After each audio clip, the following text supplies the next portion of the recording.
ఆంధ్రప్రదేశ్ రాష్ట్రంలో అరాచక పాలన సాగుతోందని ఆరోపిస్తోంది వైఎస్ఆర్ కాంగ్రెస్ పార్టీ. శాంతి భద్రతలను కాపాడడంలో రాష్ట్ర ప్రభుత్వం విఫలమైందంటూ పోరుబాట పట్టారు మాజీ ముఖ్యమంత్రి వైఎస్ జగన్మోహన్ రెడ్డి. దేశ రాజధాని ఢిల్లీ వేదికగా నిరసన గళం వినిపించారు. జంతర్ మంతర్ దగ్గర వైఎస్ జగన్ ధర్నా చేపట్టారు. ఏపీలో రాష్ట్రపతి పాలన విధించాలని ఫైనల్ గా డిమాండ్ చేశారు.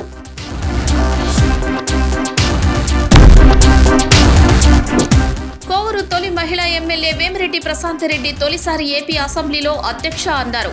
గత ప్రభుత్వ విధానాలను ఎండగడుతూ ల్యాండ్ టైటిలింగ్ యాక్ట్ పై ధ్వజమెత్తారు. ప్రజలకు గుదిబండలా తయారైన చట్టాన్ని రద్దు చేస్తూ నిర్ణయం తీసుకోవడంపై ప్రభుత్వానికి ప్రత్యేక ధన్యవాదాలు తెలిపారు. పేదల కడుపు నింపేలా సీఎం చంద్రబాబు నాయుడు అన్నా క్యాంటీన్లను తెచ్చారన్నారు. అన్నా క్యాంటీన్లలో భోజనం తినే పేదలను గత వైసీపీ ప్రభుత్వం బిచ్చగాళ్లతో పోల్చిందని తప్పుపట్టారు.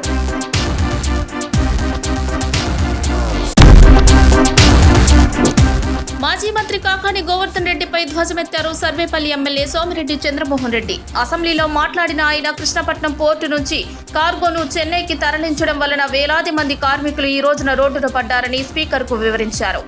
జగన్మోహన్ రెడ్డి పాలనలో రాష్ట్రానికి ఎలాంటి అభివృద్ధి జరగకపోగా పేదల బ్రతుకులు ఇంకా దారుణమయ్యాయని ఆవేదన వెలుబుచ్చారు. అరాచక పాలనపై ఏపీ ప్రజలు మంచి తీర్పు ఇచ్చారని ఆయన పేర్కొన్నారు.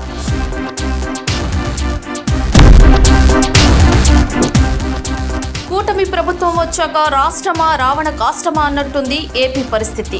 వైసీపీ కార్యకర్తలే లక్ష్యంగా టీడీపీ శ్రేణులు దాడులకు తెగబడుతున్నారు. నిన్న రాత్రి ఇందుకూరుపేట మండలం కోరుటూరు గ్రామంలోని వైఎస్ఆర్సీపీ నాయకుడు షేక్ షబీర్ ఇంటిపై దాడి జరిగింది. ఆయన తల్లిపై దాడి చేసి భయభ్రాంతులకు గురి చేశారు తెలుగుదేశం పార్టీ నాయకులు. సమాచారం అందుకుని బాధితుడి నివాసానికి వచ్చిన మాజీ ఎమ్మెల్యే ప్రసన్న కుమార్ రెడ్డి పరామర్శించారు. దాడి జరిగిన తీరుపై ఆయన ఆరా తీశారు. గిరిజన సర్పంచ్ గోడుపై స్పందించారు డిప్యూటీ సీఎం పవన్ కళ్యాణ్. జనసేనాని పిలుపుతో అసెంబ్లీకి వెళ్లి ఆయనను కలిశారు ముత్తుకూరు సర్పంచ్ బూదూరు లక్ష్మి. 3 ఏళ్లుగా వైసీపీ నాయకులతో పాటు పంచాయతీ కార్యదర్శి తనను బెదిరించి బలవంతంగా సంతకాలు చేయించుకుంటున్నారని ఆమె పవన్ వద్ద ఆవేదన వ్యక్తం చేశారు. కోట్లాది రూపాయల నిధులు దుర్వినియోగంపై సమగ్ర విచారణ జరిపి బాధ్యులపై చర్యలు తీసుకోవడంతో పాటు వేధింపులకు గురైన తనకు న్యాయం చేయాలని ఆమె విన్నవించుకున్నారు. ఏపీ మాజీ సీఎం జగన్మోహన్ రెడ్డికి గట్టిగా కౌంటర్ ఇచ్చారు నెల్లూరు టీడీపీ నేత కోటంరెడ్డి శ్రీనివాసరెడ్డి. కష్టాల్లో ఉన్న ఏపీకి కేంద్రం నుంచి నిధులు ఎలా తెచ్చుకోవాలో చంద్రబాబు వంటి సీనియర్లను చూసి నేర్చుకోవాలని ఆయన హితవు పలికారు.